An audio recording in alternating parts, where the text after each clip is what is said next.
Exit algorithms. Scale smarter. Sell stronger.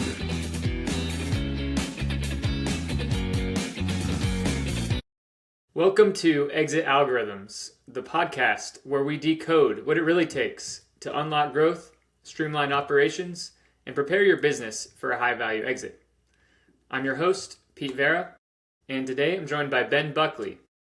He's the owner of Digital Dreams, Northern California-based commercial audiovisual integration and advanced security system company.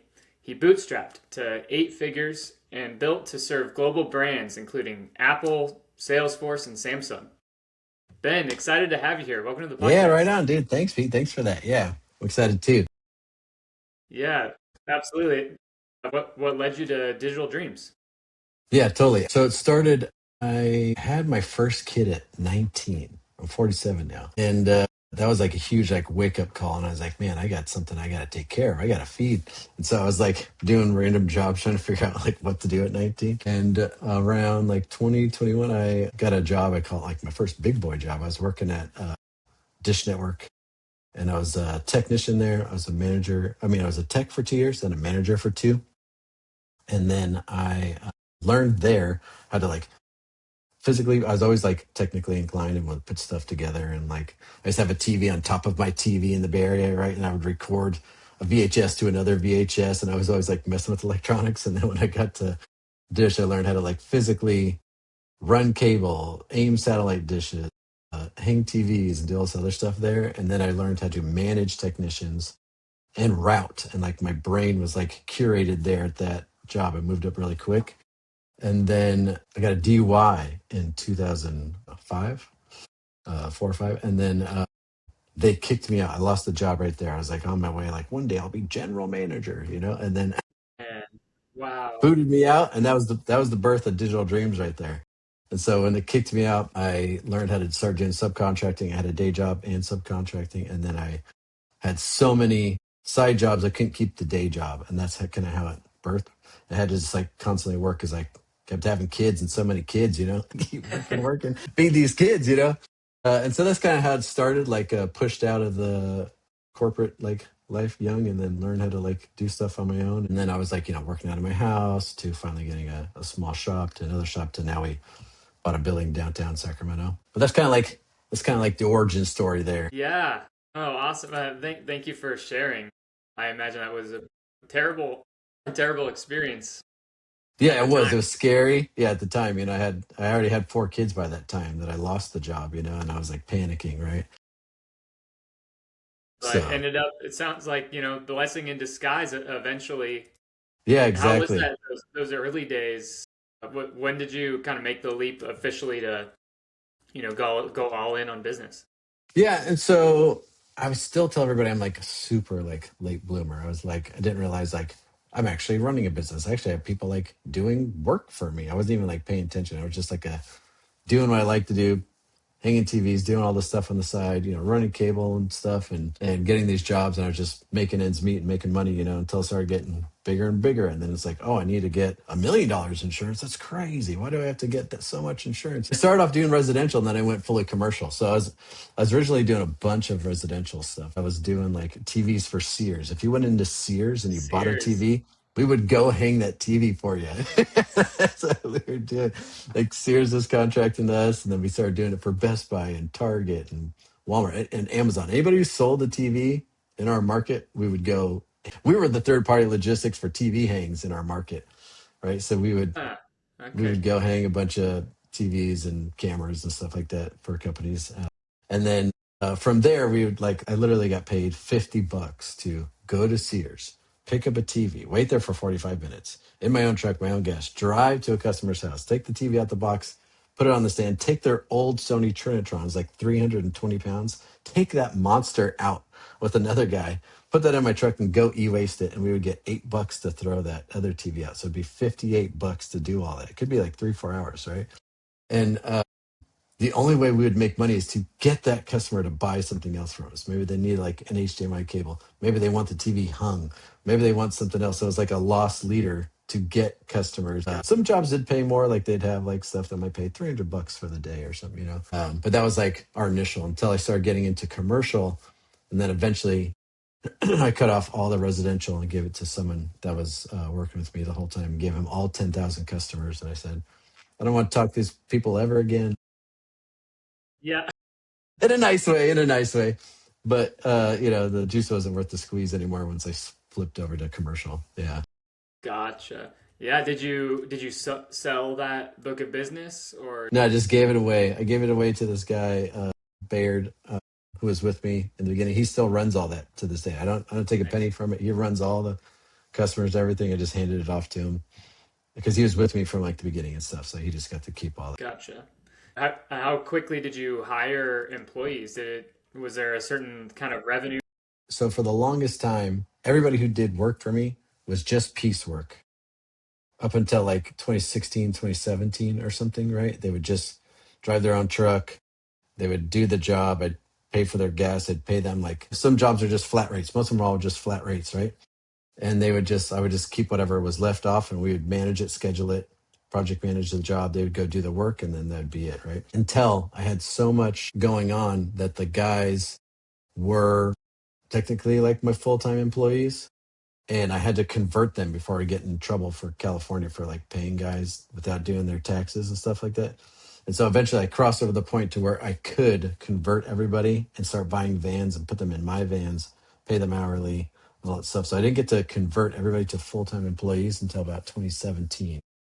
And so up until then, like 2005 till then, it was just everybody in their own truck getting paid piecework. And that's how I was able to bill it till I had enough revenue to be able to convert them over and give them benefits and give them all the stuff that's they should get. Yeah. Got it. Yeah, it kind of developed naturally. Do you remember what that revenue mark was? It was about Yeah. 3 million. Yeah. Yeah. Interesting. Yeah, no, that's awesome. I'm curious, how was it, getting that first enterprise kind of big name Fortune 500 client or customer? Dude, it came so late. I'm such a late bloomer. And once I started taking it more serious and getting the stuff and knew like the stakes were higher and knew that like our skill level had to be at a certain point to like match this thing.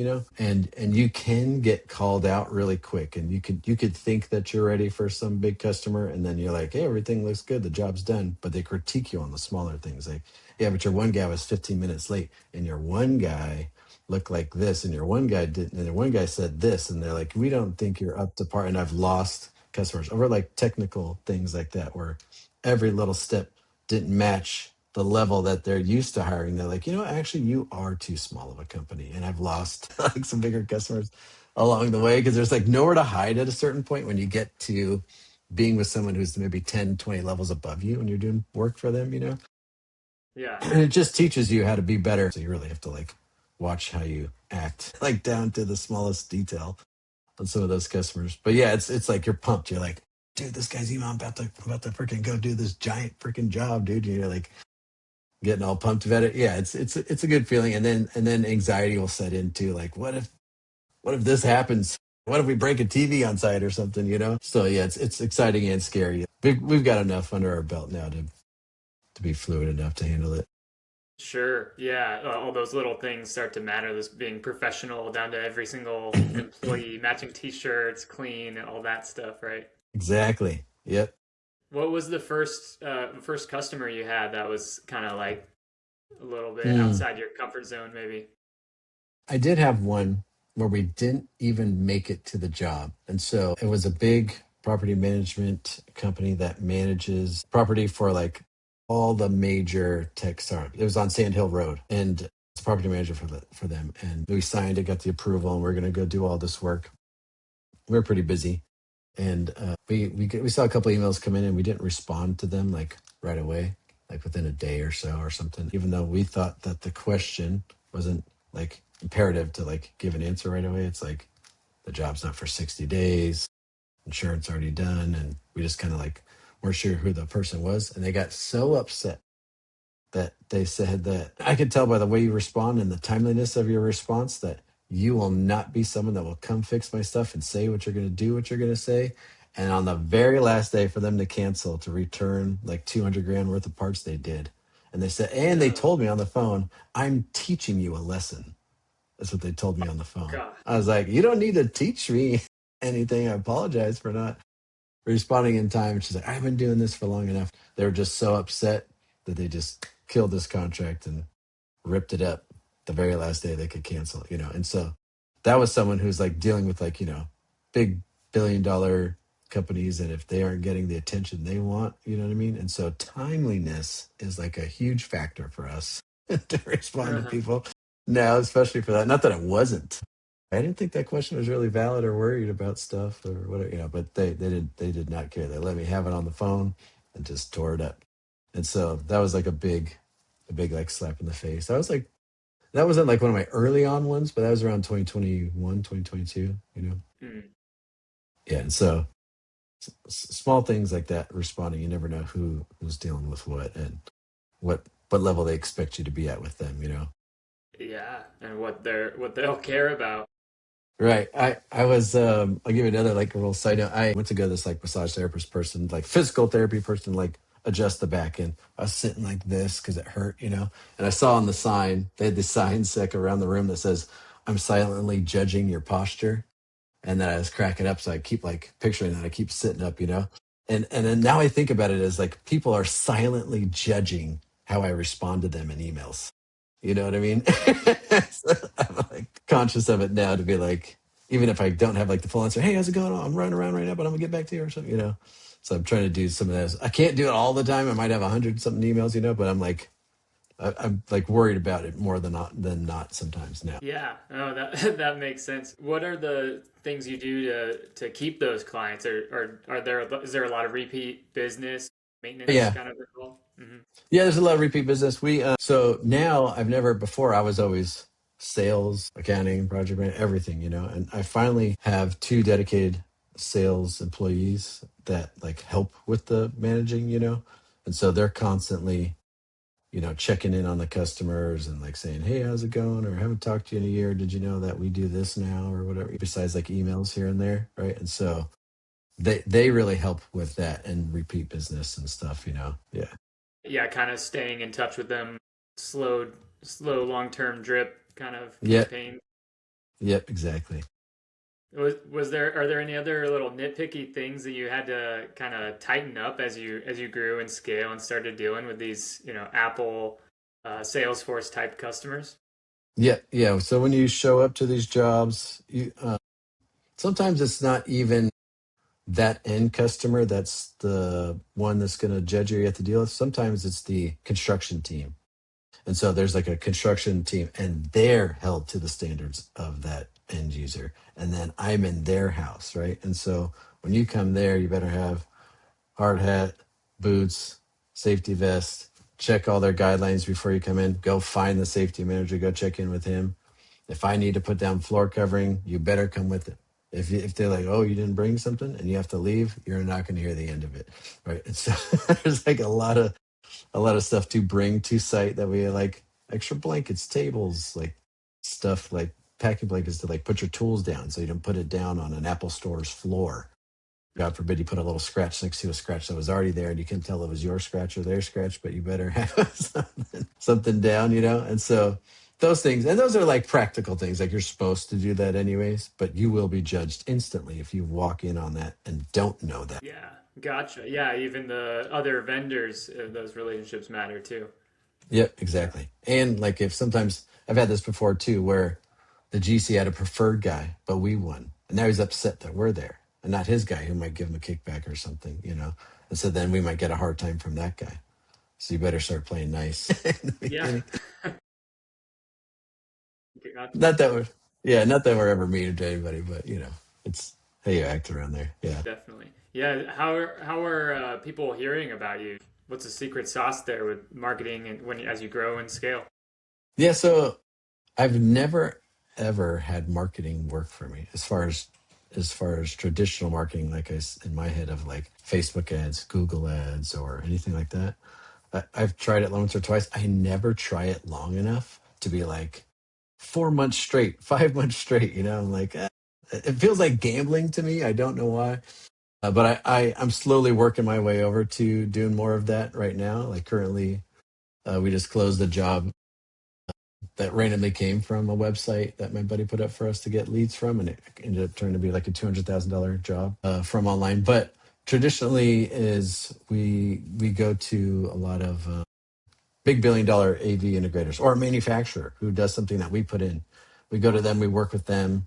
They need third-party guys to put stuff in, and then we get work that way. And then my sales team will also get leads from other connections they have from there, or we'll do a job for someone and be like, hey, who else do you know who might need this? And they're like, oh, so and so down the street. And that's literally how we get all of our leads, is like that, but without any actual marketing. Yeah. Got it. Yeah, and then just doing a really good job and getting some, also I'm sure some word of mouth clients. Where do you see Digital Dreams going, in the next 5-10 years? Do you have a strategy or exit in mind? No exit. And so I I've thought about that before. And so I have 5 kids. They're all adults now. My youngest is 18. Two of my kids work for me. And I've come to accept that. I mean, I could sell this business if I tried. But I've come to accept it's more of a lifestyle slash family business that I would like to pass down to the kids. Hmm. Yeah. And two of them work here, right? I've been asked a couple times to have my company, like buy the company from a few major big companies here and there.